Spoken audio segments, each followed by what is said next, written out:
America Iran युद्ध हो चुका है खत्म और अब बस 4 दिन बाद खुलेगा हॉर्मुज। ट्रंप ने शांति समझौते का ऐलान कर दिया है। नमस्कार, बहुत स्वागत है आपका। मैं हूं आपके साथ ऋतु सिंह। राष्ट्रपति डोनाल्ड ट्रंप ने रविवार की रात ये ऐलान किया कि ईरान और अमेरिका में शांति समझौता हो गया है। ट्रंप ने यह भी बताया कि अमेरिका ईरानी बंदरगाहों पर लगी अपनी नौसैनिक नाकेबंदी हटा रहा है और समझौते पर दस्तखत होने के बाद हॉर्मुज जलडमरू मध्य यानी स्ट्रेट ऑफ हॉर्मुज फिर से खुल जाएगा। हालांकि समझौते की डिटेल अभी जारी नहीं की गई कि आखिर ये समझौता किन शर्तों पर हुआ। तो एक रिपोर्ट के मुताबिक ईरान अमेरिका समझौता शुक्रवार से लागू होगा, यानी कि 19 जून से।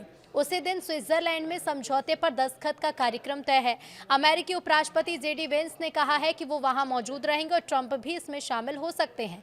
उम्मीद है कि समझौते के बाद युद्ध खत्म करने को लेकर बातचीत का एक और 60 दिन का दौर शुरू होगा। अब समझौते की खबर के बाद रविवार को ब्रेंट क्रूड और अमेरिकी क्रूड की कीमतों में गिरावट आई। हॉर्मुज जलडमरू मध्य दुनिया भर में तेल की सप्लाई के लिए एक अहम समुद्री रास्ता है और फरवरी में युद्ध शुरू होने के बाद से ये असल में बंद ही रहा है।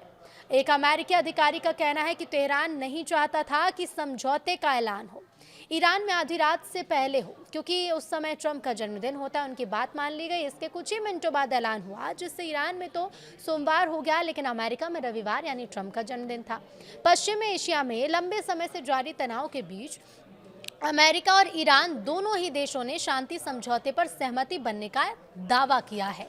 अब इस घटनाक्रम के बाद अंतर्राष्ट्रीय बाजारों, कूटनीतिक गलियारों और ऊर्जा क्षेत्र में हलचल तेज हो गई है। अमेरिकी राष्ट्रपति डोनाल्ड ट्रंप के ऐलान के बाद जहां तेल की कीमतों में गिरावट दर्ज की गई, तो कई देशों ने इस समझौते का स्वागत भी किया। ईरान ने अमेरिका के साथ शांति समझौते की पुष्टि की। ईरान के कानूनी और अंतर्राष्ट्रीय मामलों के उप विदेश मंत्री काजम गरीबाबादी ने अमेरिका के साथ शांति समझौते की पुष्टि की। उन्होंने कहा कि तेहरान प्रस्तावित 60 दिन की वार्ता अवधि में अंतिम समझौते के लिए तभी प्रवेश करेगा जब वो शत्रुता समाप्त करने, नाकाबंदी हटाने और ईरानी संपत्तियों को जारी करने संबंधी वाशिंगटन की प्रतिबद्धताओं का सत्यापन कर लेगा।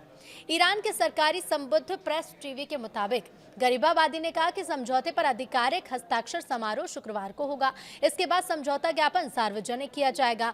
कच्चे तेल की कीमतों में बड़ी गिरावट भी देखने को अब मिल रही है। तो अमेरिका और ईरान के बीच समझौते को लेकर पॉजिटिव संकेत मिलने के बाद अंतर्राष्ट्रीय तेल बाजार में बड़ी गिरावट दर्ज की गई है। अमेरिकी राष्ट्रपति डोनाल्ड ट्रंप द्वारा ईरान के साथ जो समझौते का ऐलान करने का दावा किया गया है, उसके बाद खाड़ी क्षेत्र में तनाव कम होने की उम्मीद बढ़ गई है। सीधा असर इसका कच्चे तेल की कीमतों पर दिखाई दिया है। रविवार को वैश्विक बेंचमार्क ब्रेंट क्रूड की कीमत करीब 3.9% गिरकर $84 प्रति बैरल पहुंच गई है। अमेरिकी क्रूड में 4.8% की गिरावट दर्ज की गई है। इसके साथ ही आपको यह भी बता दें, इसकी कीमत लगभग $81 प्रति बैरल रह गई है। और क्या बदलाव, तो देखिए, ब्रिटेन और संयुक्त राष्ट्र प्रमुख ने प्रतिक्रिया दी है। ब्रिटेन के प्रधानमंत्री कीर स्टारमर ने कहा है कि अमेरिका और ईरान के बीच होने वाली तकनीकी वार्ताओं का समर्थन करने के लिए वो पूरी तरह तैयार हैं। उन्होंने जोर देकर कहा कि अब ध्यान समझौते को प्रभावी रूप से लागू करने पर होना चाहिए, ताकि स्ट्रेट ऑफ हॉर्मुज पूरी तरह से और स्थायी रूप से खुला रह सके। स्टारमर ने अपने बयान में यह भी कहा कि इस जलमार्ग में टोल फ्री नेविगेशन की सुविधा तुरंत बहाल की जानी चाहिए, जिससे वैश्विक व्यापार और तेल आपूर्ति को स्थिरता मिल सके। अब इसी बीच संयुक्त राष्ट्र महासचिव एंटोनियो गुटेरेस ने भी अमेरिका और ईरान के बीच हुए समझौते का स्वागत किया। उन्होंने इसे संघर्ष के तत्काल और स्थायी समाधान की दिशा में एक महत्वपूर्ण कदम बताया है। गुटेरेस ने पाकिस्तान, कतर, मिस्र, सऊदी अरब, तुर्की समेत कई क्षेत्रीय देशों की सराहना की, जिन्होंने समझौते तक पहुंचने में भूमिका निभाई। उन्होंने कहा है कि यह समझौता आगे की वार्ताओं के लिए एक मजबूत आधार तैयार करता है। इधर कतर ने भी इस समझौते का स्वागत किया। कतर के प्रधानमंत्री और विदेश मंत्री मोहम्मद बिन अब्दुल रहमान अल थानी ने अमेरिका और ईरान के बीच हुए मेमोरेंडम ऑफ अंडरस्टैंडिंग का स्वागत किया। उन्होंने कहा कि इस समझौते के लिए अनुकूल माहौल बनाने में योगदान देने वाले सभी क्षेत्रीय और अंतर्राष्ट्रीय पक्षों का धन्यवाद किया जाना चाहिए। इसके साथ ही उन्होंने उम्मीद भी जताई कि आगामी वार्ताएं सकारात्मक और रचनात्मक माहौल में आगे बढ़ेंगी और इस प्रगति को और मजबूत करेंगी। इधर जेडी वेंस के समारोह में शामिल होने की संभावना, तो अमेरिकी उपराष्ट्रपति जेडी वेंस ने रविवार को कहा कि वो वाशिंगटन और तेहरान के बीच होने वाले मेमोरेंडम ऑफ अंडरस्टैंडिंग के औपचारिक हस्ताक्षर समारोह में शामिल होने की उम्मीद कर रहे हैं। हालांकि अंतिम निर्णय अमेरिकी राष्ट्रपति डोनाल्ड ट्रंप पर ही निर्भर करेगा कि वो खुद इसमें शामिल होते हैं या नहीं। जेडी वेंस ने एक इंटरव्यू में बताया कि कार्यक्रम की तैयारियां अंतिम चरण में नहीं हैं और लॉजिस्टिक्स पर काम अभी भी चल रहा है। उन्होंने कहा कि वो खुद समारोह में मौजूद रहेंगे, लेकिन ये भी संभव है कि राष्ट्रपति डोनाल्ड ट्रंप भी वहां पर मौजूद हों। व्हाइट हाउस की ओर से अभी तक ये स्पष्ट नहीं किया गया कि अमेरिका का प्रतिनिधित्व कौन करेगा, क्योंकि सुरक्षा प्रोटोकॉल के मुताबिक आमतौर पर राष्ट्रपति और उपराष्ट्रपति दोनों एक ही विदेशी कार्यक्रम में शामिल नहीं होते। अब देखिए, ट्रंप की बात करें तो अब इस मामले में अब तक ट्रंप की तरफ से क्या कुछ कहा गया है। ट्रंप ने नाकेबंदी हटाने और हॉर्मुज को पूरी तरह से मुक्त करने का ऐलान कर दिया। अमेरिकी राष्ट्रपति डोनाल्ड ट्रंप ने यह दावा किया है कि इस्लामिक गणराज्य ईरान के साथ समझौता पूरी तरह संपन्न हो चुका है। अपने social media platform truth social पर पोस्ट करते उन्होंने कहा कि अब अमेरिका की ओर से नौसैनिक नाकेबंदी को तुरंत प्रभाव से हटाया जाएगा। साथ ही उन्होंने ये घोषणा भी की है कि स्ट्रेट ऑफ हॉर्मुज को पूरी तरह मुक्त कर दिया गया है, ताकि वैश्विक जहाजों की आवाजाही बिना किसी बाधा के हो सके। अमेरिकी राष्ट्रपति डोनाल्ड ट्रंप ने social media platform truth social पर कहा कि ईरान के साथ हुआ यह समझौता पूरे क्षेत्र में शांति और सुरक्षा स्थापित करने की दिशा में एक महत्वपूर्ण कदम साबित होगा। उन्होंने अपने संदेश में दावा किया कि उनसे पहले कई अमेरिकी राष्ट्रपतियों ने ईरान के साथ शांति स्थापित करने की कोशिश की, लेकिन उन्हें सफलता नहीं मिली। ट्रंप ने कहा कि क्षेत्रीय नेताओं को पहली बार ऐसा अमेरिकी राष्ट्रपति मिला है जो वास्तविक और स्थायी शांति की दिशा में मदद कर सकता है। इधर पाकिस्तान के प्रधानमंत्री शहबाज शरीफ ने एक्स पर जानकारी दी कि अमेरिका और ईरान के बीच शांति समझौते पर अंतिम सहमति बन गई है। समझौते के तहत दोनों देशों ने सभी मोर्चों पर सैन्य कार्रवाई को तत्काल और स्थायी रूप से समाप्त करने का फैसला लिया। इसमें लेबनान में चल रही सैन्य गतिविधियां भी शामिल हैं।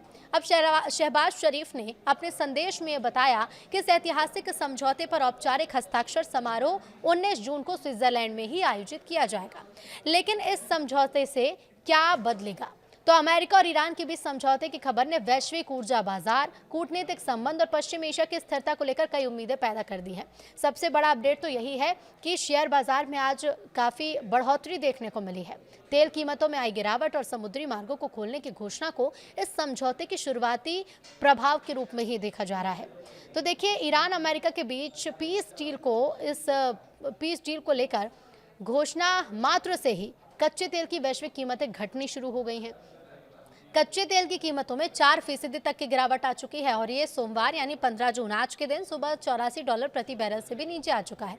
भारत को इसका तत्कालिक फायदा मिलेगा और तेल का आयात का बिल घटना शुरू होगा, जिससे महंगाई में भी गिरावट देखने को मिलेगी। अब भारत का ईरान से भी तेल और प्राकृतिक गैस का आयात फिर से शुरू हो जाएगा। हॉर्मुज जलडमरू मध्य में अमेरिकी नाकेबंदी ने इसकी सप्लाई बुरी तरह से बाधित की है। खाड़ी देशों में रहने वाले भारतीयों की सुरक्षा, तो देखिए, पश्चिम एशिया या खाड़ी देशों में 9 से 10 लाख भारतीय रहते हैं। जिस तरह से अमेरिका, इजरायल और उनके सहयोगियों और ईरान और उसके सहयोगियों के बीच 3.5 महीने से लड़ाई चल रही थी, मिसाइलें दागी जा रही थी, इससे यहाँ रहने वाले भारतीयों के जानमाल पर भी खतरा मंडरा रहा था। अब दुर्भाग्य से कुछ भारतीय भी इसकी चपेट में आ चुके हैं। शांति और स्थिरता कायम होने से यहाँ रहने वाले भारतीयों की सुरक्षा सुनिश्चित होगी। पश्चिम एशिया संकट की वजह से भारत को मजबूरन कच्चा तेल और एलएनजी एलपीजी की आपूर्ति के लिए वैकल्पिक उपाय भी ढूंढने पड़ गए थे। भारत बड़ी मात्रा में रूस और वेनेजुएला से तेल मंगवाने लगा है। हालांकि तेल सस्ते तो हैं, लेकिन खाड़ी देशों के मुकाबले इनकी ढुलाई की लागत बहुत ज्यादा हो रही है। इसकी वजह से भारत में मैन्युफैक्चरिंग, माल ढुलाई, लॉजिस्टिक्स की लागत भी बढ़नी शुरू हो गई थी। 3.5 महीने में पूरी सप्लाई चेन बिगड़ चुकी है और जो धीरे धीरे फिर से अब पटरी पर आने की संभावना है। समुद्री व्यापार में जोखिम से राहत मिलेगी। तो देखिए, हॉर्मुज जलडमरू मध्य में एक तरफ अमेरिकी नाकेबंदी, दूसरी तरफ ईरान की सख्ती ने बीते कुछ महीनों में यहां से गुजरना काफी जोखिम भरा बना दिया था। भारतीय क्रू वाले कई जहाज निशाना बन चुके हैं, जिसमें कई भारतीयों की जान तक जा चुकी है। ओमान की खाड़ी में हाल ही में पलाव के झंडे वाले एक टैंकर पर भी अमेरिका ने हमला किया था। इसमें 3 भारतीय नाविकों की मौत हो गई। अब इस शांति समझौते से मर्चेंट नेवी में काम करने वाले भारतीयों की जान पर खतरा मंडरा रहा था, जो टलने की अब उम्मीद बढ़ गई है। अब 3.5 महीने से एक और भारत तेल और गैस संकट से जूझ रहा है। तो वहीं देखिए, खाड़ी देशों में सामान भेजने वाले भारतीय निर्यातक भी परेशान हो चुके हैं। कई देश जो है खाड़ी के, वो खाने पीने की चीज़ें, हरी भरी सब्जियां, अन्य ज़रूरत के सामान के लिए काफ़ी हद तक भारत पर निर्भर है, लेकिन उनकी भी सप्लाई चेन अब टूट चुकी है। अब ऐसे में ये काम बहुत चुनौतीपूर्ण और खर्चीला भी साबित हो रहा है। खुद ईरान भी भारतीय कृषि उत्पाद, दवा, कपड़े और भारी मशीनों का बहुत बड़ा आयातक है।